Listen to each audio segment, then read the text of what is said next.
What if I told you that some of the most unbelievable crimes in history weren't dreamed up by thriller novelists or Hollywood screenwriters?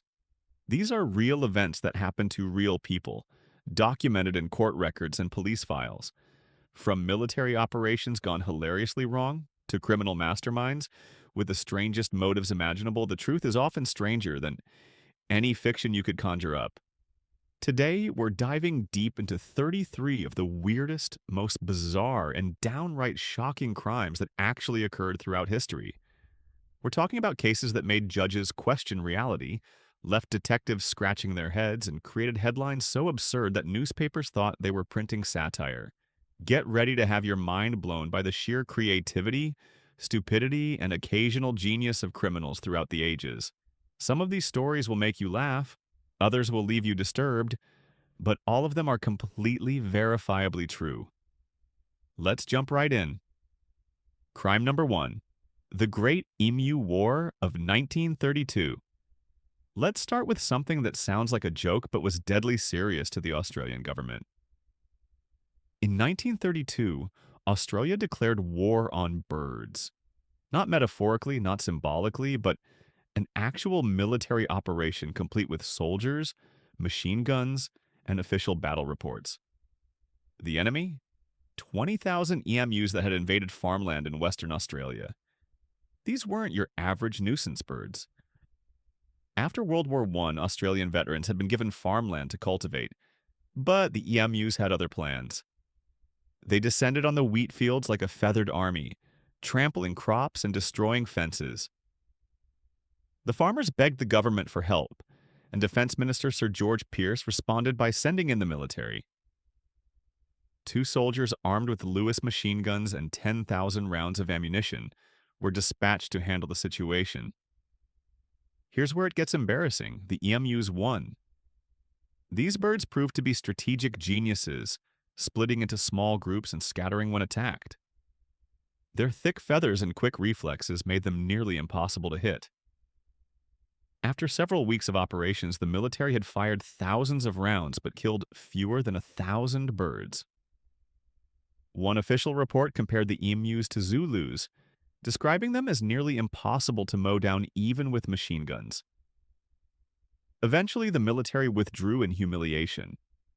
A member of parliament even joked that the emus should be awarded medals since they had faced the Australian military and won.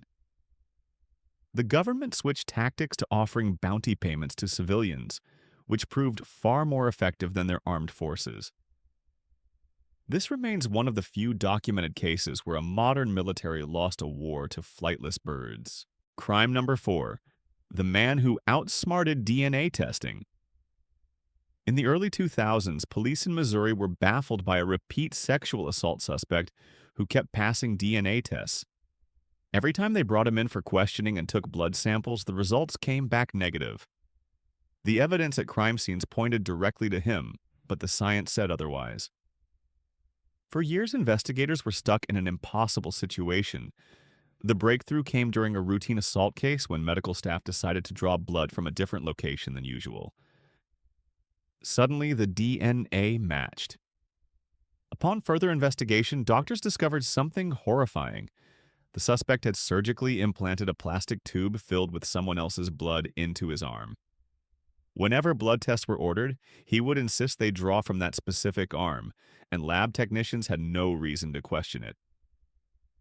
This criminal had gone to extraordinary lengths to fool the system. He'd stored another person's blood with anticoagulants in a concealed tube beneath his skin, creating a false blood supply that he could present during testing. The scheme only unraveled when medical staff, suspicious of his insistence on which arm to use, decided to ignore his requests. He's now serving multiple life sentences, but his method has forced law enforcement to completely rethink their blood collection protocols. Crime number 5. The Dancing Plague Murders. In July 1518, a woman named Frau Trophea began dancing in the streets of Strasbourg, France. Within days, dozens more joined her. Within a month, over 400 people were dancing uncontrollably, unable to stop. Many danced until they collapsed from exhaustion, suffered heart attacks, or died from strokes. While the dancing plague itself remains a medical mystery, what's criminal is how authorities responded. Rather than providing medical care, city officials hired musicians and built a stage, believing the afflicted needed to dance it out of their systems. This decision turned fatal. The constant music and encouragement to keep dancing resulted in numerous deaths that could have been prevented. Physicians at the time called it hot blood, but modern historians suspect mass psychogenic illness, possibly triggered by stress, superstition, and ergot poisoning from contaminated grain. The authorities' negligent response transformed a bizarre medical phenomenon into a tragedy. Instead of stopping the dancing and providing rest, food, and medical attention, they effectively created an environment that killed people. While no one was prosecuted, this remains one of history's strangest cases of institutional failure, leading to mass casualties. Crime number 6. The stolen Mona Lisa. In 1911, Vincenzo Peruggia walked into the Louvre, took Leonardo da Vinci's Mona Lisa off the wall, hid it under his coat, and walked out. What makes this crime weird isn't the theft itself, but his motive. He didn't want money. He wanted to return the painting to Italy because he believed it had been stolen by Napoleon, even though da Vinci had actually brought it to France himself. Crime number 7. The Kentucky meat shower. On March 3, 1876, chunks of meat fell from a clear sky over Kentucky for several minutes, covering an area approximately 100 yards long. While not technically a crime, what happened next was locals who tasted the meat reported it seemed like mutton or venison. Scientists who studied preserved samples disagreed wildly on what it was, with theories ranging from vomited vulture meat to lung tissue from a horse or human infant. The criminal aspect? Several opportunistic locals sold pieces of the miracle meat as religious artifacts, claiming it was a sign from God. They charged desperate believers significant sums for pieces of what was probably regurgitated buzzard chunks. Fraud charges were considered but never filed, leaving this as one of history's most bizarre scams that capitalized on a genuinely unexplained phenomenon. Crime number 8. The Cadaver Synod. In 897 A.D., Pope Stephen VI committed one of the most macabre crimes in Catholic Church history. He ordered the corpse of his predecessor, Pope Formosus, to be exhumed 9 months after death, dressed in papal vestments, and put on trial. This grotesque proceeding, known as the Cadaver Synod, involved propping the decomposing body in a chair while a teenage deacon stood behind it to answer charges. The dead pope was accused of perjury and violating church law. Unsurprisingly, he was found guilty. Stephen VI then ordered 3 fingers cut from the corpse's right hand, the ones used in blessings. The body was stripped of its vestments, dragged through Rome, and thrown into the Tiber River. Fishermen later retrieved it, and miracles were reportedly attributed to the remains. Public outrage at this desecration was immediate and severe. A mob imprisoned Stephen VI, and he was later strangled to death in his cell. The Cadaver Synod remains one of the most bizarre abuses of ecclesiastical power, demonstrating how political vendettas could reach beyond the grave. The Catholic Church has since tried to distance itself from this shameful episode. Crime number 9. The Exploding Whale. In 1970, a dead sperm whale washed ashore in Florence, Oregon. Officials decided the best disposal method was to blow it up with dynamite, believing the pieces would be small enough for scavengers to consume. This decision proved catastrophically wrong.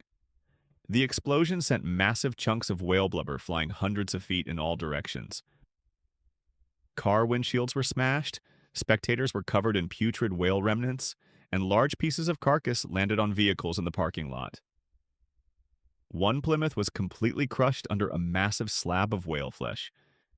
The explosion was so powerful that it actually left most of the whale carcass intact, while spreading the stench for miles. While technically not a crime, multiple lawsuits were filed for property damage.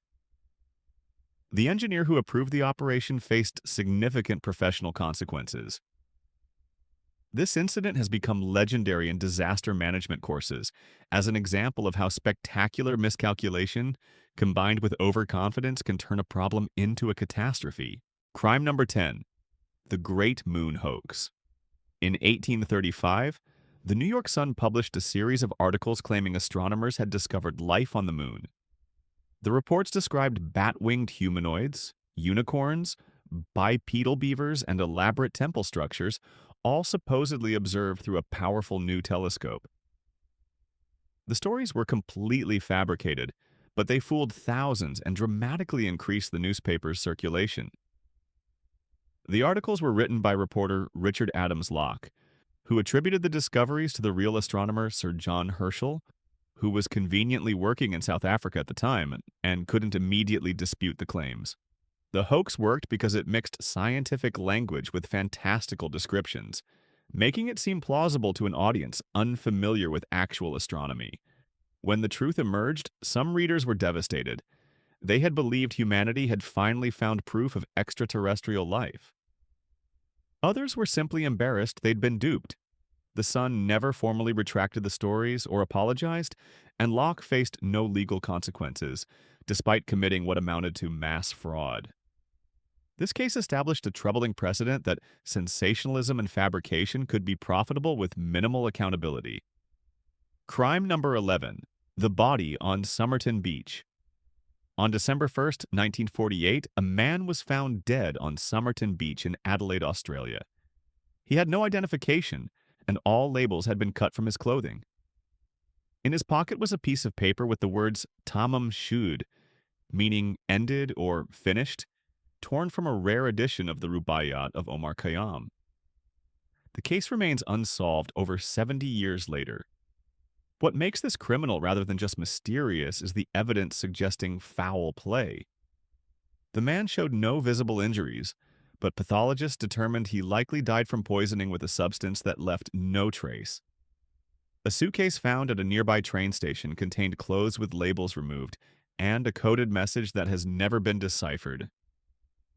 Theories range from Cold War espionage to a domestic murder covered up with spy-like precision.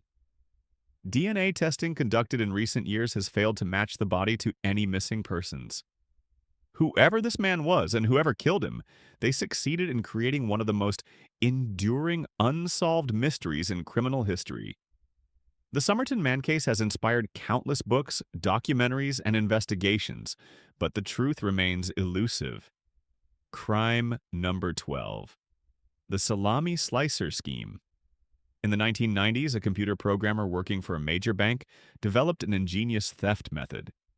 He wrote code that rounded down customer transactions by fractions of a cent and deposited those fractions into his personal account. Individually, the amounts were microscopic and unnoticeable. Collectively, over time, they added up to hundreds of thousands of dollars. This technique, known as salami slicing, exploits the fact that computers handle decimal places while human accounting typically rounds to the nearest cent. The programmer reasoned that no individual customer would notice losing fractions of pennies, and he was right. The scheme only unraveled when an internal audit discovered unusual patterns in the rounding algorithms. End crime number 13, the Dyatlov Pass incident. In February 1959, 9 experienced hikers died mysteriously in the Ural Mountains of Russia. Their tent was found cut open from the inside, and their bodies were scattered across the mountainside, some barely clothed despite temperatures far below freezing. The official Soviet investigation concluded they died from a compelling natural force, a phrase that explained nothing. What elevates this to criminal territory is the evidence of potential cover-up. Some bodies showed massive internal trauma with no external wounds, as if they'd been in a car crash. One victim was missing her tongue and eyes. Radiation traces were found on some clothing. The area was immediately sealed off by authorities, and certain investigation files remained classified for decades. Theories range from secret military testing to avalanche to infrasound-induced panic. Recent investigations suggest a rare type of avalanche might explain the injuries, but many questions remain unanswered. Whether the crime was the initial cause of death or the subsequent cover-up, The Dyatlov Pass incident represents one of the strangest cases where authorities clearly knew more than they revealed. Crime number 14, the Phantom Barber. During 1942 in Mississippi, a mysterious assailant broke into homes at night and cut off people's hair while they slept. The Phantom Barber never stole anything, never harmed anyone beyond removing their hair, and was never caught. Over several months, multiple families woke to find patches of hair missing and no other signs of intrusion. The terror this caused was disproportionate to the actual harm, which is precisely what made it effective psychological warfare. Families installed extra locks, armed themselves, and slept in shifts. One man was even arrested and convicted of being the Phantom Barber based on circumstantial evidence, but the hair cuttings continued while he was in prison, proving his innocence. This case demonstrates how a criminal can terrorize an entire community without violence. The bizarre nature of the crime created fear far exceeding what a typical burglary might cause.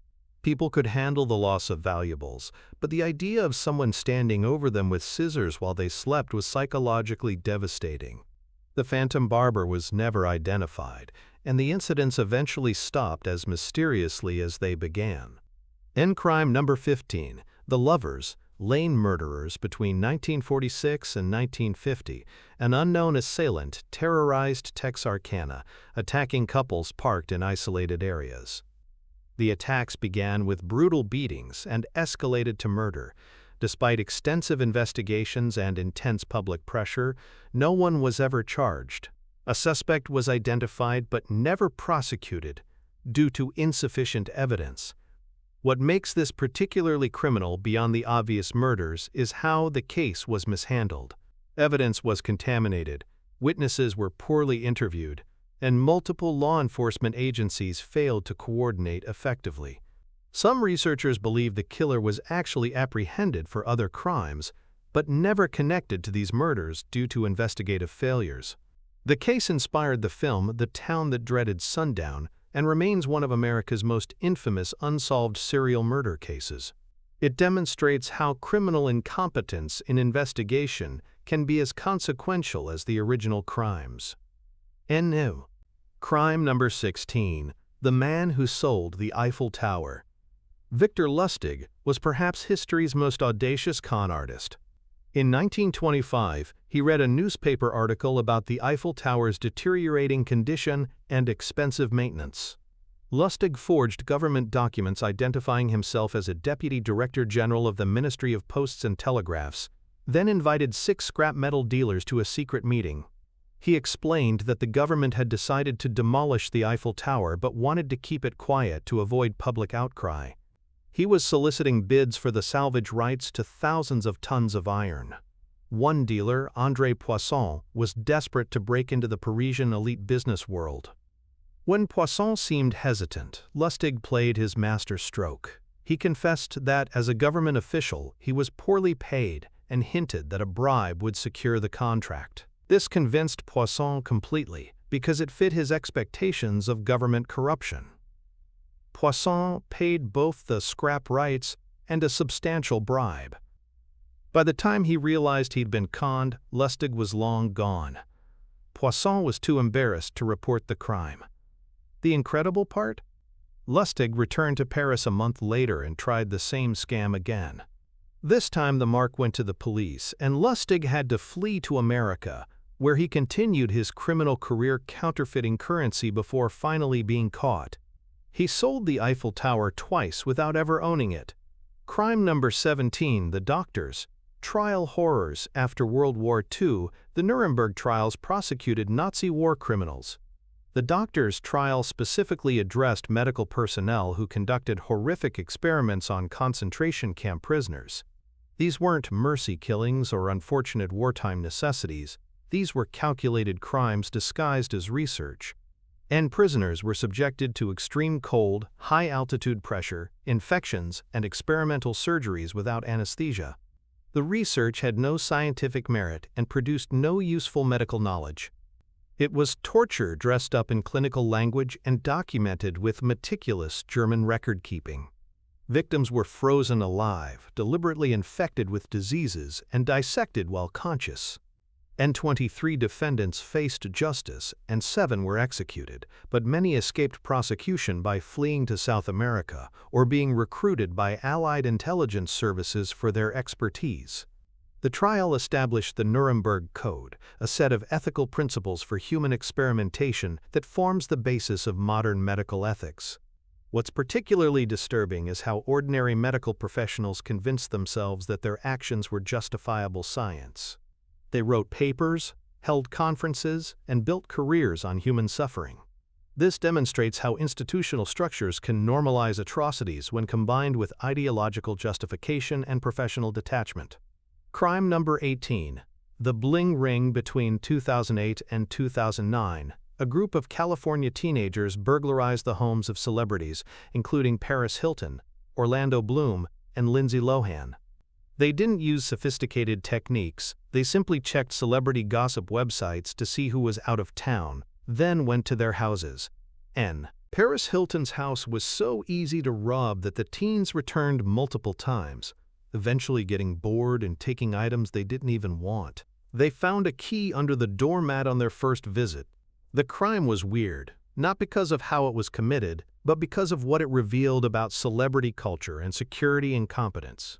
The teens documented their thefts on social media, wearing stolen designer clothes to clubs and posting photos. They treated criminal activity like a game, showing no real understanding of consequences. Eventually, their bragging led to their arrest. The case inspired the film The Bling Ring and highlighted how social media was creating new forms of both crime and criminal stupidity. What makes this particularly bizarre is that several victims had extensive security systems that they simply didn't use properly. Paris Hilton left her door unlocked. Others had codes that were easily guessed or found written down. The teenagers weren't criminal masterminds, they were just more motivated than their victims were careful. Crime number 19. The Great Canadian Maple Syrup Heist. Between 2011 and 2012, thieves stole approximately 3,000 tons of maple syrup, worth over $18 million from Quebec's Global Strategic Maple Syrup Reserve. Yes, Canada has a strategic maple syrup reserve, and yes, someone organized a heist of sticky breakfast topping that lasted over a year. The Federation of Quebec Maple Syrup Producers controls roughly 70% of the world's maple syrup supply through a cartel system that sets prices and quotas. The reserve was stored in a warehouse in barrels that were checked only once per year. Thieves gradually replaced full barrels with water-filled ones or empty barrels, knowing they had months before the next inspection. When the theft was finally discovered, investigators tracked the syrup through black market sales to buyers in New Brunswick and the United States. The heist required significant planning, including trucks, storage facilities, and a distribution network. Multiple people were arrested and millions recovered, but the case revealed the surprising complexity and value of the maple syrup industry. The trial heard testimony about syrup grading, cartel politics, and international smuggling routes. It was simultaneously ridiculous and serious, involving organized crime techniques applied to a product most people associate with pancakes. The defendants faced punishment similar to major drug traffickers, which seems absurd until you consider the actual dollar amounts involved. Crime number 20. The fake hitman industry. A surprising number of people try to hire hitmen through the dark web, unaware that virtually all such services are scams. Criminals create elaborate websites advertising murder for hire, collect cryptocurrency payments, and then disappear without killing anyone. The weird part? This saves lives while technically being fraud. Law enforcement has discovered dozens of these fake hitman sites. In some cases, the scammers have actually reported their customers to police, leading to arrests for solicitation of murder, even though no actual killer was ever involved. This creates a bizarre ethical situation where con artists are accidentally preventing murders while committing fraud. Some fake hitman sites collect payments and then blackmail their customers, threatening to report them unless they pay additional money. Victims of these scams can't report the fraud without admitting they tried to hire a murderer. The existence of this criminal ecosystem reveals how many people believe murder for hire is easily accessible online. It also shows how desperation and anger can override common sense. Anyone who seriously researches the topic discovers that professional hitmen don't advertise on websites, yet people continue to fall for these scams. Crime number 21. The Valley of the Headless Men. In Canada's Nahanni National Park, multiple prospectors and trappers have been found decapitated over the decades, giving the area its grim nickname. Between 1908 and the 1960s, at least 9 people died under mysterious circumstances in the valley, several discovered without their heads. Theories range from feuds between prospectors to encounters with indigenous groups protecting sacred sites to natural disasters followed by scavenger activity. The Royal Canadian Mounted Police investigated, but never solved most cases. The harsh wilderness made investigations difficult, and evidence was often compromised by weather and animals. What makes this criminal, rather than simply mysterious, is the evidence that at least some deaths involved foul play. The area was rich with gold, creating motives for robbery and murder. Some victims had their camps looted, suggesting the deaths weren't accidents. The isolated location made it perfect for crimes where bodies might never be found. The Valley of the Headless Men demonstrates how geographical isolation can create spaces where criminal activity goes unpunished.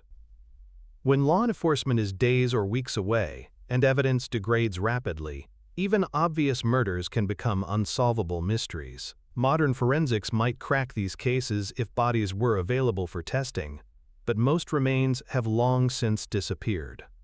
Crime number 22. The number stations. Since the Cold War, mysterious radio broadcasts have transmitted strings of numbers, letters, or words in various languages.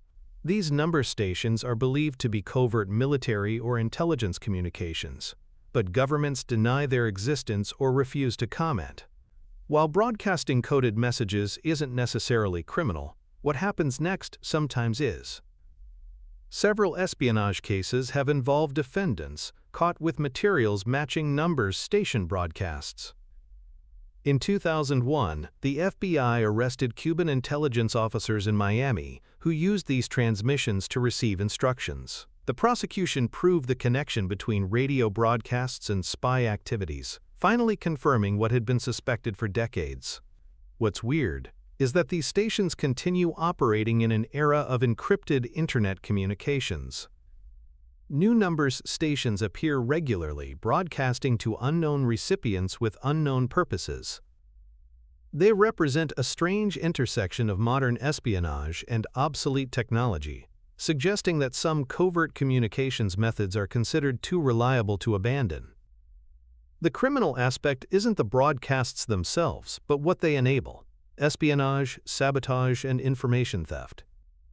Their infrastructure for crime, operating in plain hearing but remaining effectively invisible through obscurity and government non-acknowledgement. Crime number 23. The Museum of Fakesen. In the 1990s, a sophisticated art forgery ring operated for years before being discovered. What made this criminal enterprise unusual was that the forger, Wolfgang Beltracchi, became so skilled that his fakes are now considered valuable artworks in their own right. His counterfeits fooled major auction houses, museums, and expert authenticators. Beltracchi didn't copy existing paintings. Instead, he created original works in the style of famous artists, inventing believable provenances complete with forged documentation and fake photographs showing the paintings in historical collections. He studied period-appropriate materials, techniques, and subjects to make his forgeries nearly undetectable. The scheme collapsed when scientists tested a supposedly early 20th century painting and found titanium white pigment that wasn't commercially available until decades later. This single mistake exposed a 14-year operation that had produced dozens of fake masterworks worth over $45 million. Beltracchi served time in prison but now sells paintings under his own name for significant sums. What's bizarre is the aftermath. Some institutions that purchased his forgeries have kept them on display, with new labels identifying them as Beltracchi originals. They argue the works have artistic merit regardless of whose name is signed. This creates a philosophical question: when does a forgery become legitimate art? Crime number 24. The Collier Brothers. In 1947, police received reports that someone had died in a Harlem brownstone owned by the reclusive Collier brothers.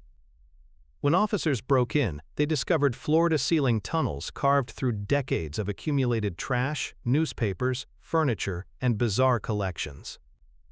Homer Collier was found dead, but Langley was missing. The search for Langley took 3 weeks and required removing over 170 tons of debris. His body was eventually found just feet from where Homer had died. He'd been killed by one of his own booby traps, designed to prevent intruders. Homer, who was blind and paralyzed, died of starvation days or weeks later because his brother wasn't there to care for him. While hoarding isn't usually criminal, the Collier brothers had amassed stolen property, including a Model T Ford, hundreds of books from libraries, and various items taken from neighbors. Their home had become a death trap filled with tunnels rigged with tripwires connected to piles of junk that would collapse on intruders. The case gave rise to the term Collier Brothers syndrome to describe severe hoarding. It demonstrated how mental illness combined with social isolation can create dangerous situations that only come to light through tragedy. The brothers had been wealthy, educated men who descended into paranoia and accumulated trash that eventually killed them.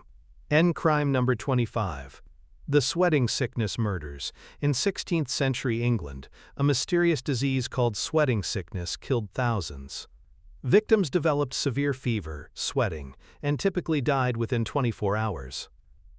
What makes this potentially criminal is evidence suggesting some cases were poisoning disguised as disease. Several suspiciously convenient deaths during political upheavals matched sweating sickness symptoms but occurred when and where the disease wasn't otherwise present. Some historians believe assassins exploited public fear of the disease to poison targets without raising suspicion. If someone suddenly developed fever and died, it was attributed to the sweating sickness rather than investigated as potential murder. The disease provided perfect cover for political killings. We'll never know for certain how many sweating sickness deaths were actually poisonings, but the correlation between politically significant deaths and outbreak timing is suspicious. This represents a category of historical crime that's nearly impossible to prove but statistically unlikely to be coincidence. Crime number 26. The Sea Peoples. Around 1200 BCE, the Bronze Age Mediterranean world collapsed. Major civilizations fell, cities were destroyed, and literacy disappeared from large regions. Ancient texts blame mysterious invaders called the Sea Peoples, but we still don't know who they were, where they came from, or what happened to them. If the accounts are accurate, this represents perhaps the largest crime in human history: the coordinated destruction of multiple advanced civilizations. Some scholars argue the Sea Peoples were refugees fleeing climate disaster, making their attacks desperation rather than organized criminality. Others suggest internal rebellions used the Sea Peoples as scapegoats. The mystery endures because the civilizations that could have recorded details were destroyed. It's crime on a scale so vast that entire historical periods were erased. We're left with fragmentary records describing apocalyptic invasions by enemies, whose identity remains unknown 3,000 years later. Crime number 27. The Toynbee Tiles. Since the 1980s, mysterious tiles have appeared embedded in roads across the United States and South America. They contain cryptic messages about resurrecting the dead on Jupiter and reference historian Arnold Toynbee. Thousands exist, but no one knows who created them or how they were installed without being caught. And while creating the tiles might seem harmless, they involve vandalism of public roads and illegal installation of objects in roadways. The creators developed techniques to quickly embed tiles in asphalt without being noticed. Some messages reference Stanley Kubrick, conspiracies, and Jupiter colonization, suggesting an elaborate personal mythology. Crime number 28. The Tunguska Event. In 1908, A massive explosion flattened 800 square miles of Siberian forest. The blast was approximately 1,000 times more powerful than the Hiroshima bomb, yet no impact crater was found. The leading theory is an asteroid airburst, but some evidence doesn't fit this explanation perfectly. Conspiracy theories range from Tesla's experiments to alien spacecraft crashes. While almost certainly a natural event, the lack of definitive physical evidence and the remote location have allowed alternative theories to persist. If it was something other than an asteroid, someone successfully covered up the most powerful explosion in recorded history. Crime number 29 through 33, the ongoing mysteries. Some crimes defy explanation. D.B. Cooper hijacked a plane, collected ransom, and parachuted into history, never to be found. The Zodiac Killer taunted police with ciphers, some still unsolved. The Axeman of New Orleans spared victims who played jazz music. The Brabant Killers terrorized Belgium with seemingly random attacks, then vanished. The Boy and the Box, a murdered child, remains unidentified 70 years later. These cases remind us that not every mystery gets solved, not every criminal faces justice, and reality often surpasses fiction in sheer strangeness.